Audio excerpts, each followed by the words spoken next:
Salut les gars, je suis Ryan et j'ai 17 ans.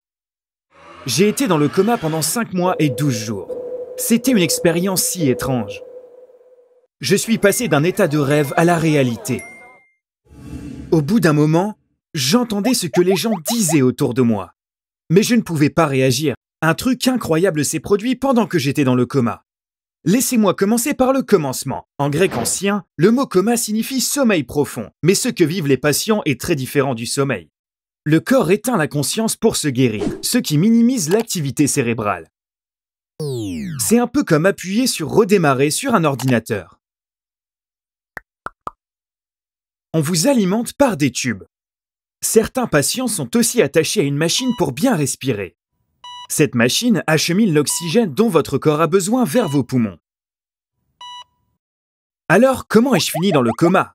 Je me souviens d'une sensation de chute, puis du bruit d'un cognement avant de perdre conscience. Puis, j'ai été aspiré dans un vortex. J'ai tournoyé jusqu'au fond. Les voix se sont éloignées.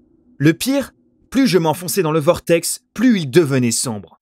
Soudain, le tournoiement s'est ralenti. Je me souviens avoir pensé « C'est ça la mort ?»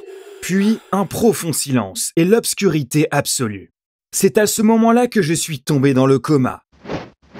Même si ça semblait long, ça n'a pris que 15 ou 20 secondes. Je me souviens de rien des premiers mois. Je ne sais pas comment, mais un jour j'ai commencé à entendre des voix. Au début, tout était étouffé. Un peu plus tard, elles étaient normales. J'entendais des choses se passer autour de moi. Mais bientôt, j'ai réalisé la triste vérité. J'étais toujours dans le coma même si une partie de mon cerveau était éveillée. J'ai essayé d'ouvrir les yeux, mais je n'ai pas réussi. Je voulais dire « je vous entends », mais je ne pouvais pas bouger mes lèvres. Je vais bouger mes mains et m'asseoir, mais je ne pouvais rien bouger. C'était comme si une force invisible m'en empêchait. Un jour, un groupe est entré dans ma chambre. Je savais par leur façon de parler qu'ils étaient médecins. Ils parlaient de 2 patients. L'un d'eux était moi, signifiant qu'il devait y avoir un autre patient dans la chambre. Ils ont comparé nos conditions. Ils ont parlé ouvertement, car on était tous les deux dans le coma. Il semblait qu'ils ne pensaient pas que je sortirais de mon coma. Selon eux, il n'y avait aucun espoir. Pour moi, c'était la fin. Ils ont dit que l'autre patient se remettrait rapidement. Ils ont même décidé quel patient prendrait mon lit après ma mort. Je voulais leur dire que je les avais entendus, qu'ils se trompaient, mais c'était tout simplement impossible. Ma mère et ma petite amie Pauline m'ont raconté ce qui m'a plongé dans le coma. Ma mère me rendait visite chaque jour. Elle pleurait en silence en s'occupant de moi. Elle changeait mes vêtements, me lavait avec une serviette, mettait de la crème sur mes escarres.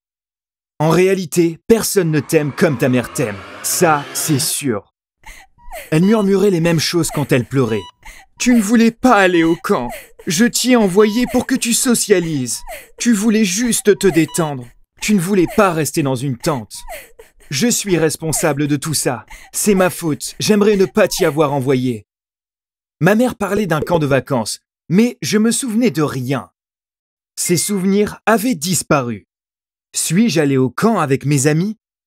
Que s'est-il passé là-bas? Suis-je tombé de quelque part? J'ai essayé, mais je n'arrivais pas à me souvenir d'avoir été dans un camp ou de ce qui aurait pu s'y passer. Pauline a répondu à toutes ces questions pour moi. Un jour, j'ai entendu sa voix. Elle était à mes côtés. Elle me caressait la tête. « Pardonne-moi, s'il te plaît. Je suis resté à l'écart car ta mère est en colère contre moi. J'avais trop peur, a-t-elle dit. Elle a continué à parler comme si elle savait que je l'entendais, se confessant. Je ne me souvenais pas de ce qu'elle racontait, mais je savais enfin ce qui s'était passé. On est allé camper lors d'un voyage scolaire. Quand Pauline m'a montré une photo sur son téléphone, elle a reçu un SMS. Ça disait « Est-ce que je peux te voir ce soir ?» J'ai pris son téléphone et j'ai vu que le message provenait d'un type nommé Charles. Il était aussi au camping. J'aurais dû demander à Pauline ce qui se passait. Mais j'étais trop en colère pour penser clairement. Je l'ai attaqué et on s'est battu. Charles m'a poussé. Je suis tombé et me suis cogné la tête sur une pierre. C'est là que j'ai perdu connaissance. Pauline savait que c'était sa faute, mais elle était là, sans honte. Si seulement je pouvais ouvrir les yeux et m'asseoir. Je lui cracherai au visage. Je lui dirai « Sors, sors et ne reviens jamais !» C'était impossible, mais je savais que lorsque je sortirais du coma, c'est ce que je ferais. Au début, j'ai vraiment apprécié pouvoir entendre ce qui se passait autour de moi. Au moins, je me sentais vivant. Mais les mois passés sans que mon état s'améliore ont commencé à m'inquiéter. Même les médecins me rendaient visite moins fréquemment. Qui sait, peut-être qu'ils n'étaient pas contents parce qu'ils n'avaient pas prédit juste. Je n'étais pas mort et l'autre patient était toujours dans le coma. Un jour, alors que je m'ennuyais, j'ai entendu une conversation bizarre. Je n'avais jamais entendu quelqu'un rendre visite à l'autre patient. Il y avait un homme et une femme de ce côté. L'homme a dit « Je ramène l'argent chez toi demain. Je pense pouvoir le faire, mais je ne peux pas. Tu devrais laisser tomber aussi. » Elle était très en colère et parlait avec les dents serrées. « Nathan, tu m'as promis, j'ai tout vendu pour pouvoir te donner cet argent. Si tu ne vas pas le faire, alors montre-moi. Je ferai ce qui doit être fait. Il mérite de mourir. » Je n'arrivais pas à croire ce que j'entendais. Est-ce que je rêvais? Parlait-elle vraiment de tuer quelqu'un qui était dans le coma? Au bout d'un certain temps, Nathan a cédé à son insistance. À voix basse, il a dit « Cet interrupteur contrôle l'oxygène. Tu peux diminuer le taux en le tournant vers la gauche. Regarde, tu vois ce petit appareil attaché au doigt de ton mari? Il mesure le rythme cardiaque et le taux d'oxygène dans le sang. Si le rythme cardiaque ralentit et que le taux d'oxygène baisse, l'alarme se déclenchera. Tu dois faire baisser le volume de l'alarme avant de faire baisser le taux d'oxygène. Personne ne le vérifiera. Même s'ils vérifient, ils penseront qu'une infirmière a fait une erreur. Voilà, tu sais comment ça fonctionne. » J'écoutais avec stupéfaction. Ce Nathan, était-il médecin? Il n'arrêtait pas d'appeler le patient « ton mari ». Cette femme était-elle la femme du patient? Pourquoi voulait-elle tuer son mari? Mais surtout, allait-elle vraiment le faire? Soudain, la vie était passionnante. Je les écoutais attentivement avec anxiété. Pendant cette période, ma conscience allait et venait. Parfois, je passais des jours sans entendre un seul son. C'était comme si on entrait et sortait d'un sommeil profond. Comme l'avaient dit les médecins, c'était peut-être la fin.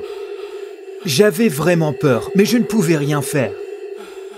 Puis, je suis retombé dans le vortex. Les sons se sont à nouveau assourdis.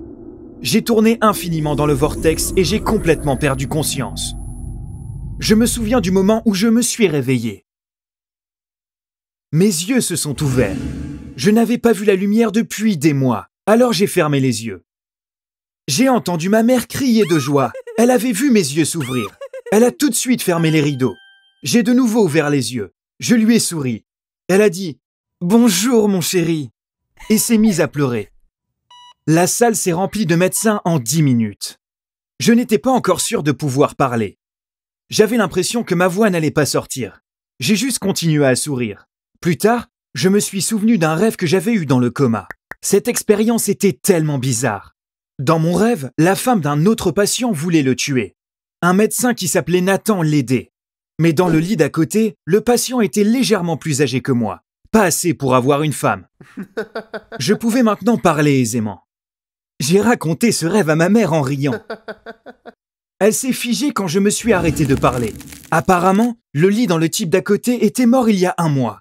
Le nouveau patient était arrivé il y a 1 semaine ou 2. La femme du patient décédé lui rendait visite à l'occasion. Elle s'asseyait et le regardait en silence.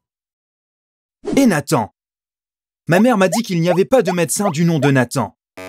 Mais il y avait un aide-soignant qui portait ce nom. Ma mère n'a pas pu s'empêcher et en a parlé à la direction de l'hôpital. Évidemment, ce n'était pas bon pour l'hôpital. Ils ont dit qu'ils allaient enquêter, mais ils n'ont rien fait. Ils ne sont même pas venus me parler. Mais ma mère n'a pas abandonné. Quand la police s'est impliquée, la vérité est sortie. Le patient dans ma chambre avait trompé sa femme. Une nuit, lui et sa maîtresse ont eu un accident de voiture. Sa maîtresse est morte et il est tombé dans le coma. La femme voulait se venger, alors elle a planifié son meurtre. Elle a passé un accord avec un soignant, Nathan. Mais Nathan s'est rétracté. Il ne pouvait pas tuer quelqu'un, même dans le coma. Quand elle a dit qu'elle le ferait elle-même, il lui a dit ce qu'il fallait faire. C'est la partie dont j'ai été témoin. Un jour, elle est passée vers la fin des heures de visite. Elle a joué avec les réglages de la machine à oxygène pour qu'il en reçoive moins. Personne n'a su, car elle avait baissé le volume de l'alarme. Tout le monde avait supposé que ce n'était qu'une mort liée au coma. À cause de moi, la femme et l'aide-soignant ont dû avouer ce qu'ils avaient fait. Et ils ont tous les deux été arrêtés. Vous voyez à quel point la fidélité est importante? Pourquoi moi et l'homme qui est mort sommes tombés dans le coma? Oui, l'infidélité. Si lui et Pauline avaient été fidèles, rien de tout ça ne serait arrivé. J'espère que vous avez trouvé mon histoire intéressante. Merci de m'avoir écouté. Au revoir.